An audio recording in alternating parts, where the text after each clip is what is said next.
The narrative opens with a white-haired woman seated sipping tea, while the hall buzzes with gossip about her. There's talk of her being pursued by the prince, causing a stir, and now being offered to another man, Duke Rodnane Yales. The ladies marvel at the Duke's divine appearance, but hush, as they acknowledge the woman's talent for magic, fearing she might curse them. This woman is Lady Yvonne Argentros, the youngest daughter of the renowned Argentros family, known both as a magician and a notorious villain. Rodnane Yales, Duke of the Northern Lands of Yales, inquires about her comfort, to which she hesitantly responds, feeling overwhelmed by his presence. Despite her initial nervousness, Yvonne gathers her composure and makes a bold request, apologizing for her earlier words and asking the Duke for a loan. Rodnane and the onlookers are stunned by Yvonne's unexpected request. She, who had always preferred to play the role of the villain rather than the protagonist in life's narrative, now finds herself reveling in the opulent lifestyle she once dreamt of. Reincarnated into the wealthy villainess of a novel, Lady Yvonne Argentros embraces her newfound power. Learning of her beloved Adrian's engagement to the novel's protagonist, Cordelia, Yvonne strikes a deal with the devil, enhancing her magical abilities with dark powers. Transformed into a formidable dark mage, she wreaks havoc, determined to rewrite the tragic fate of the story's main characters. Among the villains she's encountered in literature, Yvonne, the Duke's youngest daughter, is the one she envied the most. Her family owned a mine for the extraction of orichalcum and several mines for the extraction of precious stones. They had their own trading company that sold the best magic items in the empire, and her father was the master of the magic tower. She thought about how, in her previous life, she was an orphan, living in a slum and working endless nights. Compared to that, Yvonne's life is too much for her garden of that moment. The girl's task is to be happy for the two main characters and their happy ending, and it's worth bypassing that landmine in the form of the main characters, and there's no way Yvonne is going to become a dark mage. The maid turns to her mistress and says that the Duke has come to see her. The girl rolls off the bed and sees her father. His name is Kaiser Argentros. He is the head of the family and the master of the magic tower. Yvonne's father says he gave a probationary string, and for it, the young lady is not the least bit remorseful. He asks his daughter what she's up to again. Before the protagonist got into Yvonne's body, she did something terrible. She threw a bomb in the place where the main characters had their date. There were no casualties, but throwing a bomb is too much. So as soon as she was here, she received the punishment of sitting in her room without going out. She could eat whatever she wanted and lie on her bed whenever she wanted. The protagonist thought that if it was a punishment, let it last forever. After that, he calls the aide to camp. The girl thinks she's being thrown out, but the head of the family tells his servant to give Yvonne an assignment with those documents. The girl is shocked and happy that she will not be kicked out, but she has no idea what the assignment is. The servant says that it will be too difficult for the lady because the documents related to the March branch. Of course, a simple task, but such a large amount for the lady. The main character is already thinking about how many documents there are and preparing for the fact that she will have to work nights here too. Her father shouts that from today, the girl will work 6 hours every day. Yvonne even rejoices at this fact. Her father says he'll give her a week to complete the assignment. If the girl runs away this time, he'll take her out of the family tree. He leaves the room, and the protagonist thinks that even if it is not full harmony, she was glad to have a family. Rodnane is working on some documents. His servant asks if he's reading the documents again, and Herzu says they were just lying in a desk drawer. The ward says that judging by the absence of news for 18 years, everything has long since been forgotten there. The boy says his father was worried to the end that he couldn't repay the debt. He even wrote a will for his son to be sure to fulfill his request if he returned. The servant says that if it is necessary, they will write it themselves, and it is not worth thinking too much about. Kaiser sits at his desk and stares at the paperwork in shock, asking if his daughter did it. The Ada says that she came up with a good idea. The father doesn't believe Yvonne could have done it. The servant says that this way, the company's monthly sales can be immediately estimated. The method of organizing the square tables is a real reform. Kaiser thought his daughter would not enjoy working with documents, so he orders Yvonne's personal maid to be called. When she enters the study, she greets her master. The father of the protagonist wants to ask the maid a question. He asks if she has noticed anything strange in Yvonne's behavior lately, because she is the closest to her and surely knows something. The maid claims that she wanted to talk to him too, because, to be honest, after the master gave his daughter a punishment, she was very downcast. Kaiser is very surprised, for she had never reacted before when her father scolded her. The maid continues her story and says that her mistress has begun to eat about half of the usual amount. Kaiser notices that his daughter has changed so suddenly and there must be a reason for it. He thinks it is probably because of the prince, as his open rejection must have shocked his daughter.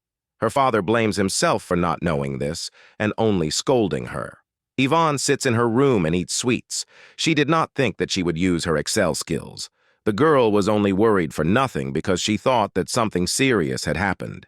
Yvonne is lying on the couch thinking if only every day could be as peaceful. Kaiser, sitting with a mug of tea, can't stop thinking about what happened. He thinks that his daughter was so much in love with the prince and he didn't even look in her direction. Yvonne is easygoing, active, good-looking, and magical, and she is the eldest daughter of the Argentros family. The father of the protagonist ponders what the prince lacked because it seems as if he deliberately, so ostentatiously, goes on a date with the illegitimate daughter of the ruler of the kingdom of Mar. Yvonne, at that time, comes to the table, seeing her father's actions. She asks if something is wrong. Her father replied that it was not and called her to come to him. The girl sat down at the table and asked if there was any problem with those documents because she had tried. But if she made a mistake, she asks her to ask for it. The Duke is shocked because Yvonne has never apologized before. He replies that everything is just fine. Both he and the adjutant are completely shocked by the girl's work. Yvonne is very happy and thanks her father for the compliment. Yvonne notices that she has smiled, but she had not paid attention to the praise before. She says she didn't think her father would praise her. Kaiser says that so far Yvonne has always pulled some kind of prank. The white-haired lady says she's guilty and sorry for causing their family so much trouble. Kaiser says he has bought a house and the girl can break everything there to vent his anger. Yvonne can't believe what she's just heard. The servant says that the Duke has set up a shield near the house and the girl can not only use magic but also detonate bombs. Her father tells his daughter that if she wants something, just let her say if she wants a romantic relationship, that there are so many men in the world much more worthy of a prince. Yvonne tells her father that she would like to study the Duke. Hearing this, the Duke asks if his daughter said the word study. The aide-de-camp says it seems she did. After reincarnation, the main character didn't know much about this life. She wants to learn everything. The girl is very happy that she can concentrate only on her studies. The girl remembers what they usually call out in cartoons or novels, stretches out her right hand and says, "Fire." At this time, her brother comes into the room and asks what she is doing. Yvonne is confused and wonders why he had to come in at such a moment. Yvonne's brother is Barden, who called her a crazy dog.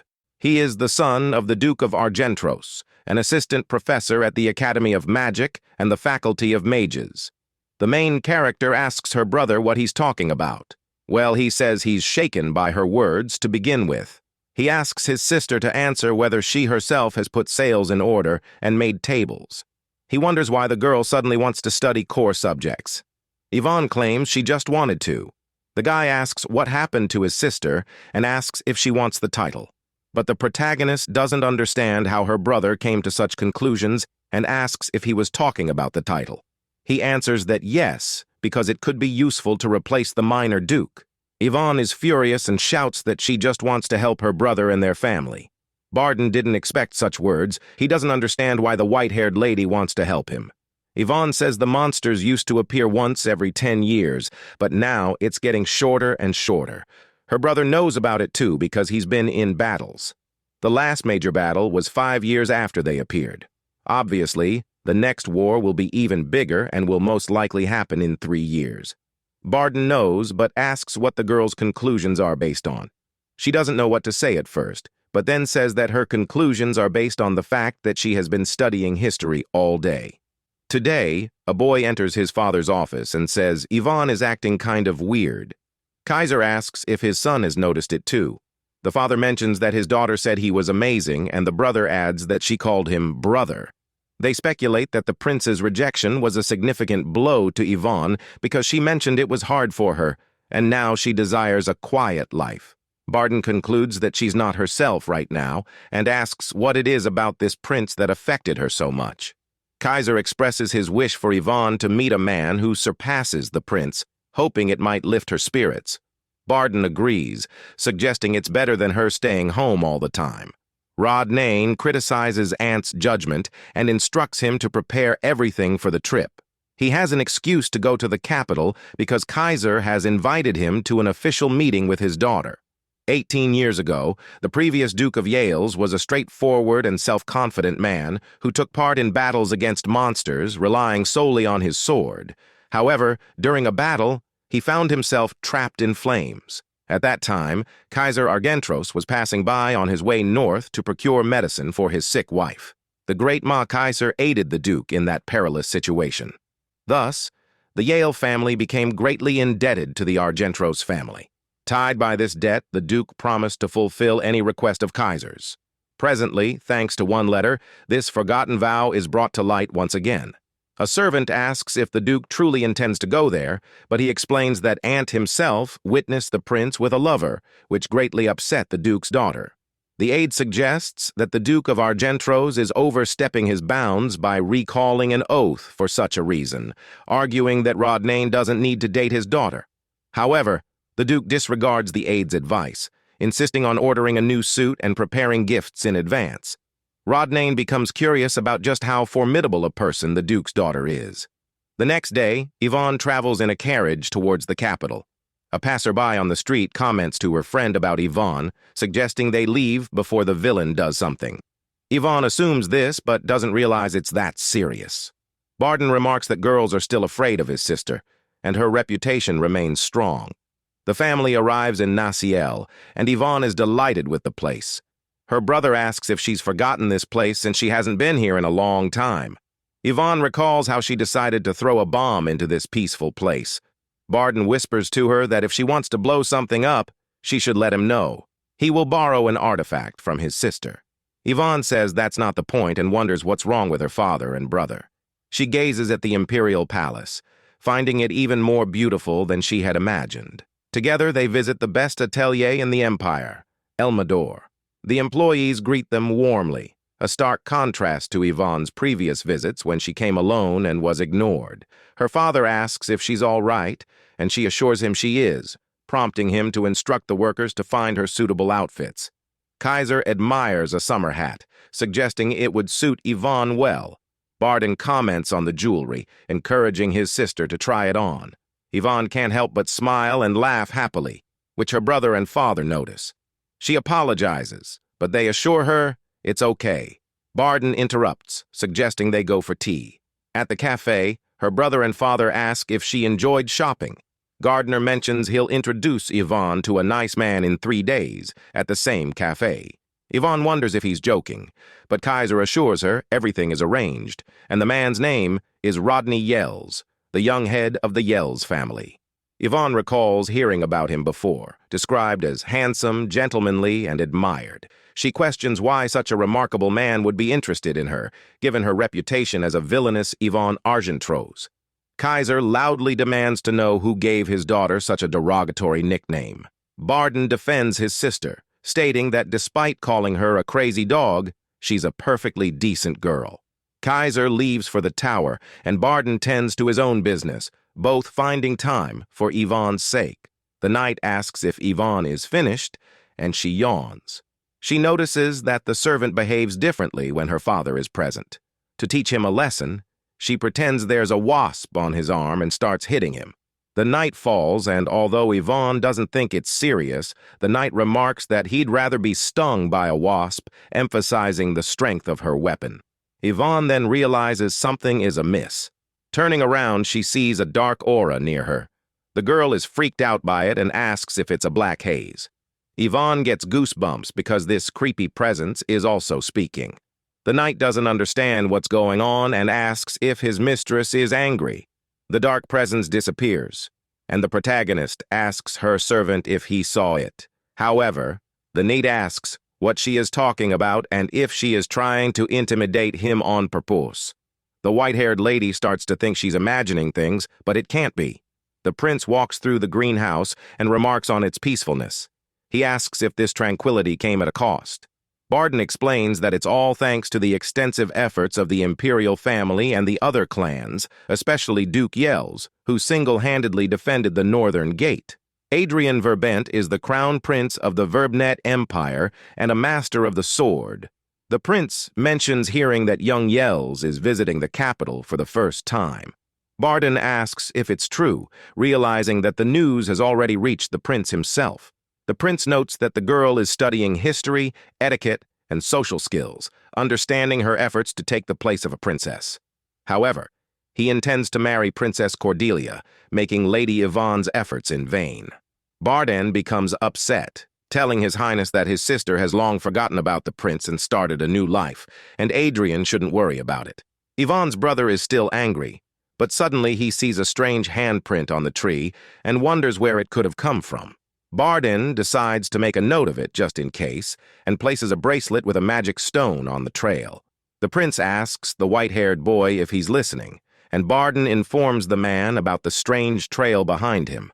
However, when the prince turns around, the trail is gone. The prince dismisses it as just a tree and advises Barden not to avoid talking to him, suggesting he take his advice for Yvonne's sake. Fed up, Barden turns to His Highness and asks him to apologize. Yvonne, having already forgotten about the prince, feels he doesn't need to pay so much attention to it. Barden bows to the prince and leaves. Meanwhile, the prince, coughing up blood, vows that the girl will pay for it, leaving a dark mark on the tree. The maid rushes into the lace room, thanking her mistress. Yvonne says that Carol has already thanked her 30 times and reassures her that no more thanks are necessary. She thinks the genre has suddenly changed to a thriller. The protagonist can't find anything in the books and wonders if there is any other information. She asks her maid if she remembers that she told her not to touch anything. Carol insists she didn't touch anything. The white-haired girl realizes that the maid knows something and asks what it was. The maid insists it's the right drawer standing in the artifact lab, which is a bomb-making room. However, the girl reiterates that she honestly didn't touch anything and assures that it's true.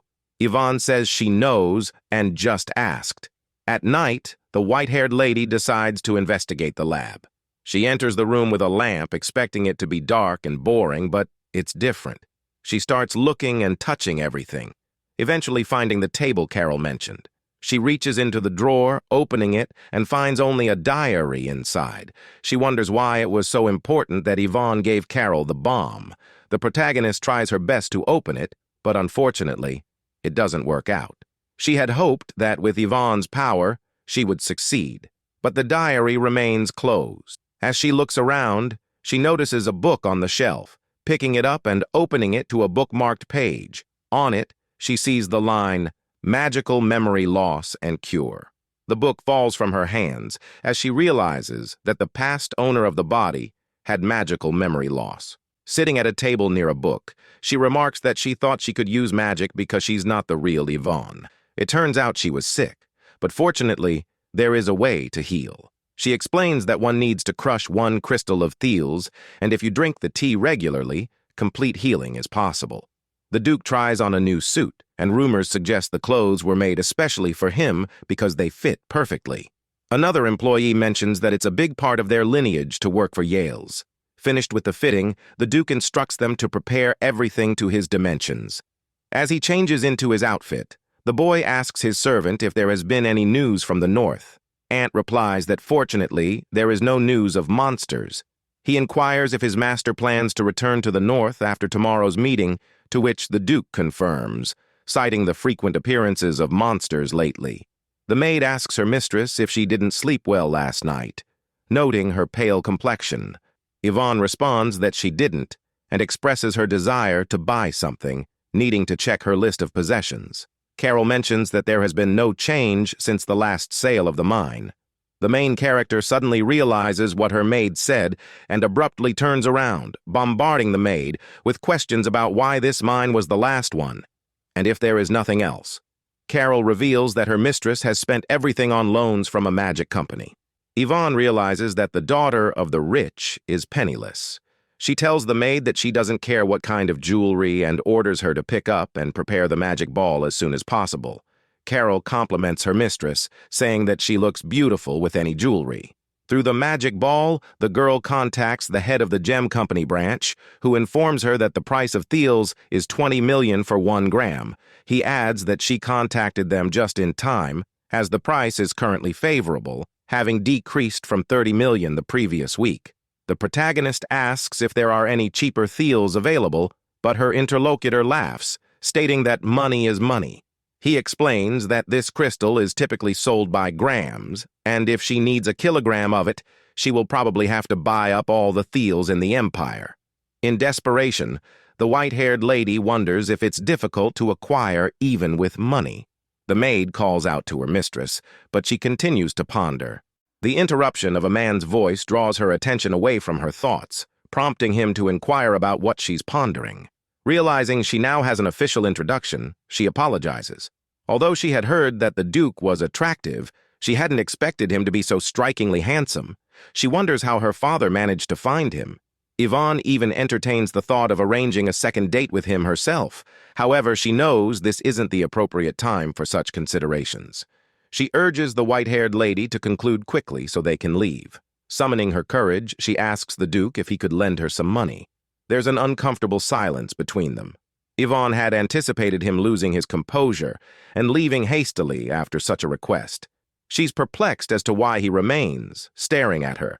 She muses that it would be preferable if he either laughed it off or declined rudely. Instead, Rodnan inquires about the amount she needs.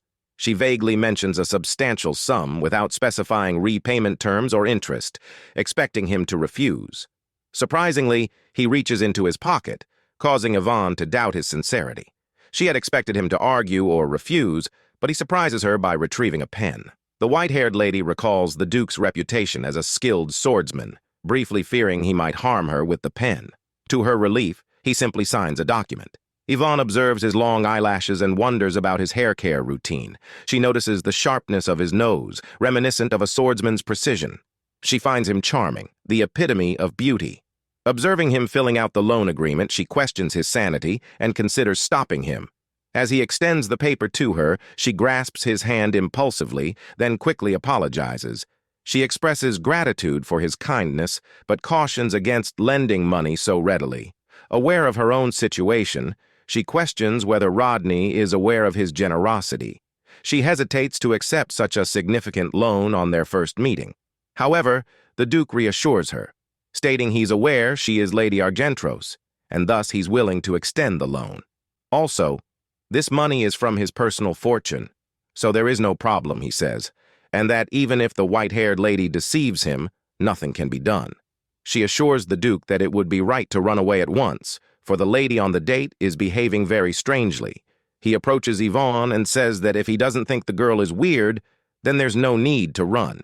The Duke asks if it's really impossible, because he would like to get to know Yvonne better. The heart of the protagonist melts from such words, and she thinks she wants to get to know the guy too. She says they'd better say goodbye here. Then the guy asks if the white-haired lady could do one thing for him. He suggests that they call each other by their first names the next time they meet and asks Yvonne's opinion about it. He tells the protagonist that he will call her Yvonne and she can call him Rodney. The Duke kisses the white-haired lady's hand. The girl agrees to such a request and smiles. Yvonne sees the painfully familiar golden hair and realizes it's the prince. He says that the lady is persistent because even on the day of her date, she wanders around looking for him. The protagonist thought she would never meet him here. The favorite son of the emperor's concubine, Hadrian's real mother, died, so he was adopted by the current empress. Thus he became the heir and always cared only for his reputation. Now the prince is all handsome and wondering what he can do about the lady who is suffering so much because of him. The protagonist is not very happy to greet him. Adrian didn't think that even on a day like this a girl would come here. Adrian tells the girl not to look at him with such a sad look. But the white-haired lady does not understand what he is talking about and claims that she does not want to disturb him, so she will go. The prince says, okay at first, but then realizes what Yvonne said and wonders where she's going when he's right there. But the girl apologizes and gets up from her seat. She thinks she should get out of there soon, but the prince cries out for her to wait and grabs the lady's hand. The protagonist is shocked and asks if the prince grabbed her hand. Adrian lets go of her hand and says he didn't mean to. Yvonne says there are a lot of people there, and if the prince holds her hand, it will affect his reputation. The girl says that he seems to have misunderstood because she has long forgotten about him. She assures that Adrian cannot worry because from now on the girl will not interfere with them.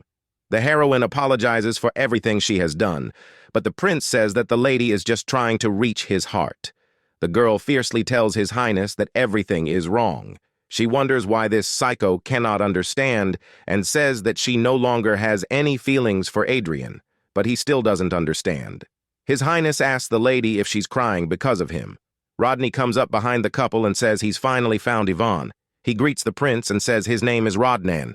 Yells. Adrian asks in amazement if this is the Duke of Yells.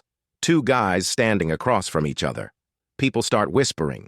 One lady in the crowd asks if Miss Argentrose is standing between the prince and the Duke, if this is a love triangle. Another lady asks what strange things the girl is saying. Immediately, it is obvious that the Duke of Yells has rushed to protect the prince. Yvonne is speechless. Rodnane tells the protagonist that he has a gift for her, that he hasn't had time to give her, and claims that this isn't the most appropriate place to be. The Duke suggests that they go somewhere quiet. The white-haired lady hugs the Duke's arm and says they are going away to spend time together. She suggests that the Duke go with her. Rodnane holds the girl's hand, showing her not to let him go, and claims that the lady said they have a date so he'll see His Highness next time.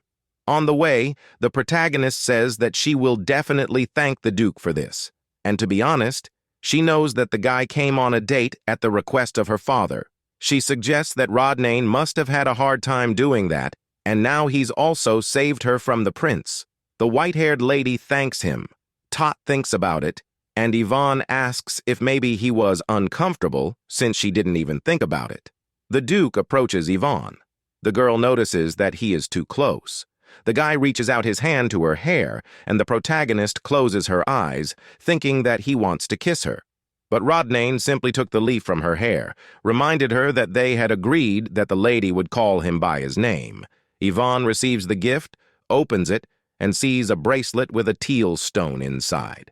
She sees that it's at least 10 grams, which if translated into money would be worth a lot, and it's a first date present. The girl notices that Rodney Yells is like the perfect man. He gave her what she needed most. The girl thinks that she may not get him, but wishes him happiness.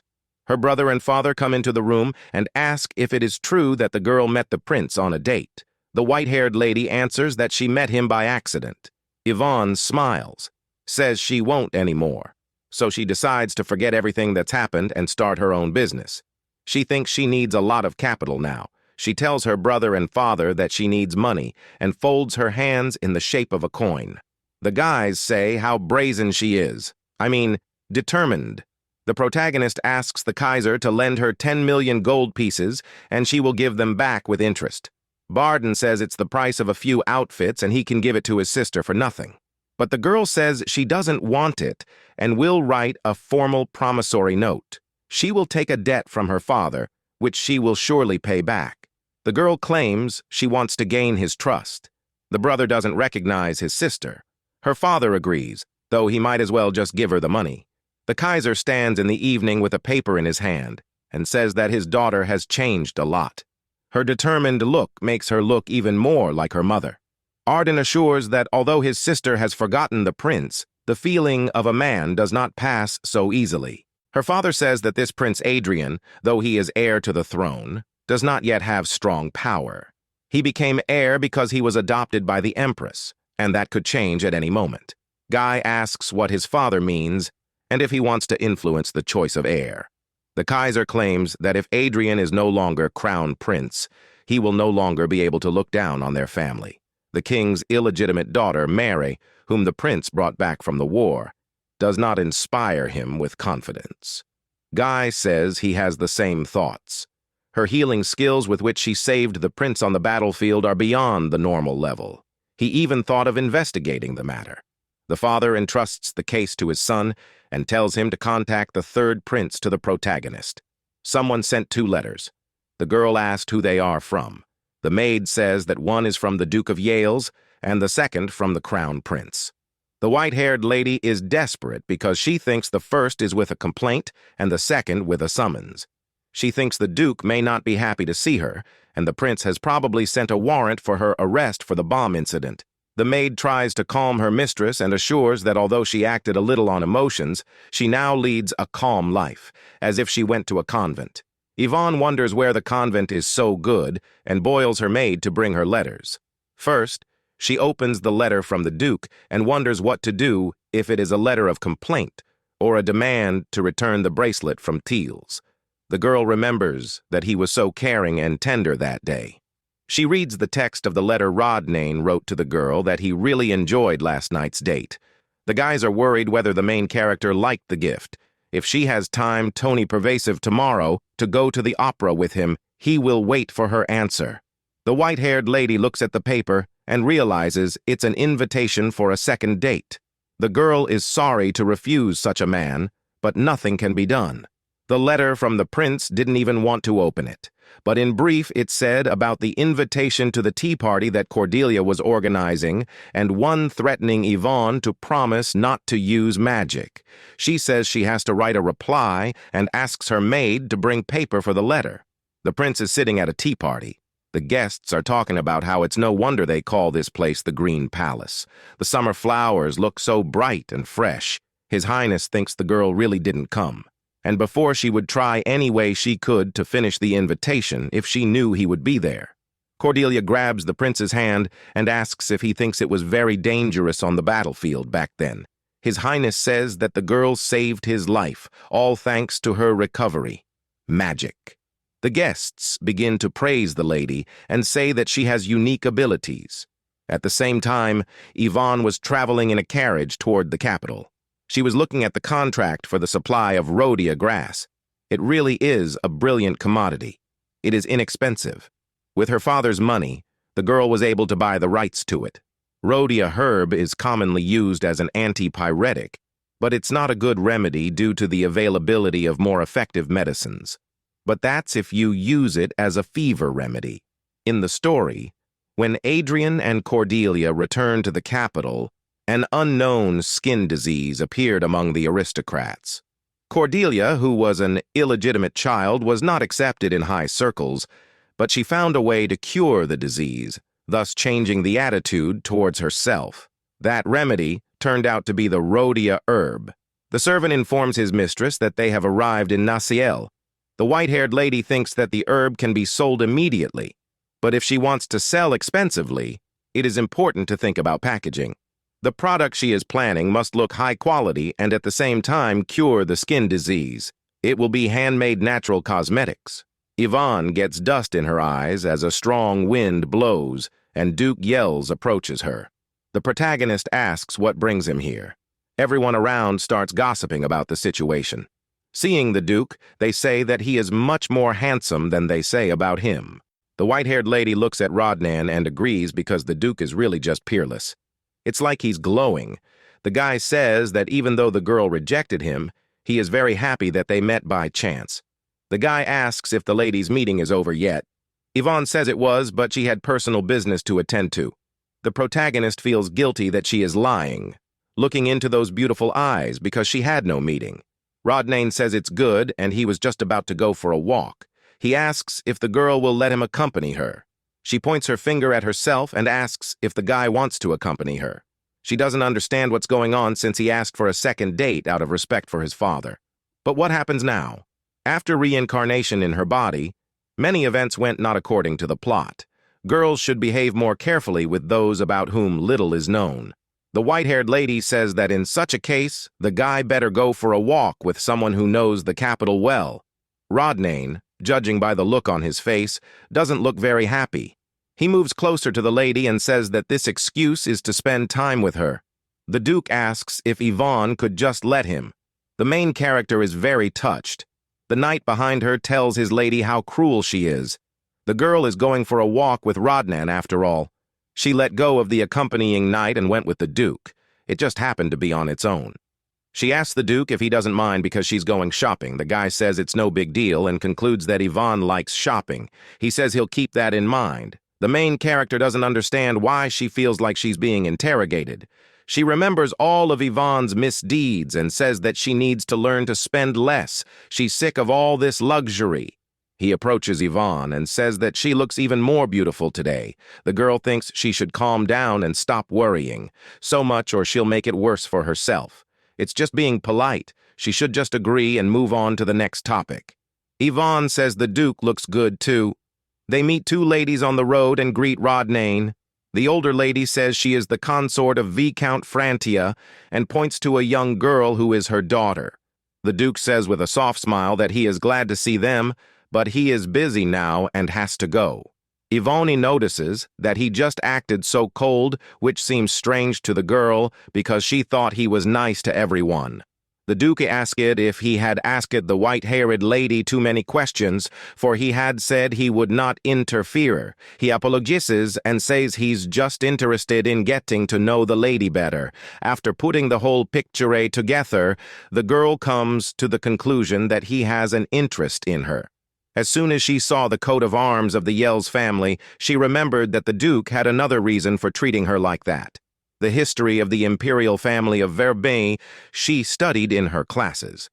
The protagonist remembers the secret investigative organization of the imperial family. Since an official investigation was impossible, they operated secretly. They were said to be closely related to one of the 4 major clans in the empire. No one has seen them live. But if the Yells clan is in charge of the secret investigation of the imperial family, then everything falls into place. The white-haired lady walks into a store with cosmetics and starts testing the products. Herzog asks if she is choosing cosmetics for herself. The girl claims that she is, but the guy says she looks fine without makeup and asks why she needs all that stuff. Yvonne is embarrassed and says it's not that good. She thinks Rodnan is trying to point out that the white-haired lady is wasting her money. The couple enters another store and sees an exquisitely dressed lady there. She greets the protagonist and the boy. The white-haired lady notices that the saleswoman immediately recognized them. The mistress is not badly aware of the representatives of the upper class. Yvonne inhales and smells a wonderful aroma. It's the scent of herbs. She applies the product on her hand and notices that the hostess is proud of her products, as well as they have a pleasant smell and texture. The white-haired lady thinks she can make the right me and cosmetics here, with the help of Rhodia Herb. She turns around and meets the Duke's eyes, who tilts his head with a smile. The girl remembers that the Duke gave her the bracelet and she gave him nothing. The white-haired lady calls Rodnan to her, then comes closer and asks, "What's wrong?" The protagonist realizes that it's impossible to think that way, but the Duke seems to her like an obedient dog. She puts some cream on her finger and asks the guy to give her his hand. He doesn't understand at first, but then agrees. The guests at the royal palace are gossiping about the Duke and Yvonne again, as they have already heard rumors that they went on a date tonight. The prince approaches the crowd with Cordelia. He claims that the event is over, and the guests are not leaving. He says he was curious what they were talking about. One lady claims nothing much happened. They were just discussing the Duke of Yales and Miss Argentro's. Rumor has it they're on a date at Naziel's. The prince hesitates and repeats the girl's words about the lady being on a date. Cordelia seems agitated by the prince's behavior. The guests bid farewell to his majesty, and he leaves smirking. He thinks Yvonne is trying to make him jealous, and it's kinda cute. Cordelia clutches the flower in her hand and says she needs to get his attention back. She sees a guy walking down the road and realizes it's Barden Argentros. During the war, with the help of healing magic, the princess managed to win the favor of those around her. The only one who didn't fall for her charms was Duke Barden. Cordelia might be able to use him to regain the prince's interest in her. She doesn't dislike the guy, but she has no other choice. As the couple leaves the store, the protagonist says that the Duke is very much in tune with the scent of the rose. The white-haired lady says that it suits him very well, and adds in her mind that everything suits handsome men. Rodnane wants to ask Yvonne something, but her brother interrupts the Duke and gets between them. The protagonist asks where Barden is from, and he says that rumors of their date have reached not only the academy, but also the imperial palace. When the Duke returns home, Aunt says he has completed the investigation into Lady Yvonne's financial situation that his master asked him to do. Rodnane, with a grim face, tells his servant to report the ward claims she has no debts and has not lent money to anyone. Everything is crystal clear. He asks what happened to the master, since he looks so puzzled. The Duke asks Aunt how he can confess his feelings to a girl who needs no money, no expensive gifts, no dates. The servant asks if the girl said so herself and says that if she doesn't want anything, it means rejection. The ward apologizes and says he's worried about his master. Rodney asks what's bothering the boy so much. He says that if you think about it, his master is just one of the fish in the lady's tank. The Duke asks what that means.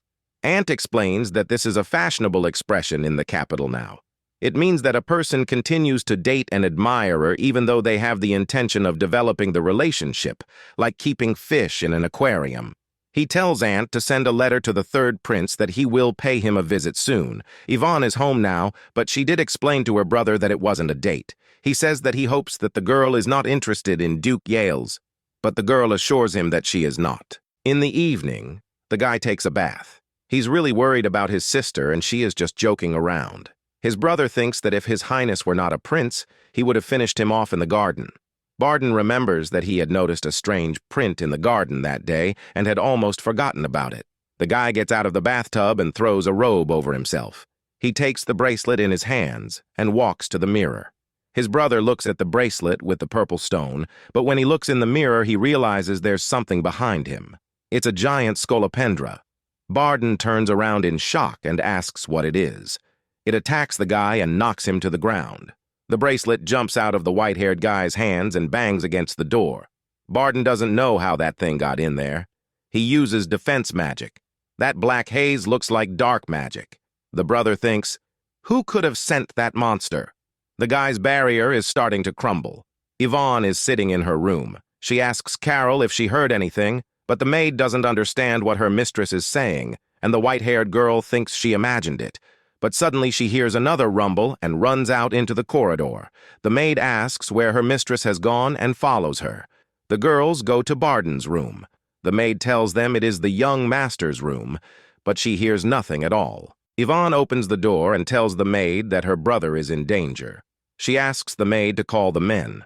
The girl realizes that she clearly heard a roar and the words of a spell. She orders to call for people, but if nothing special happened, she will feel embarrassed.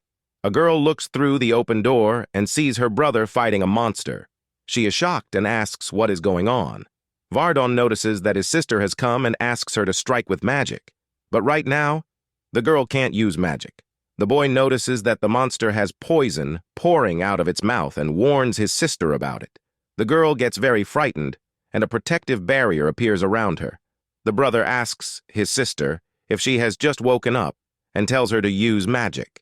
The scolopendra breaks through her brother's barrier. He creates a magic circle to bounce back.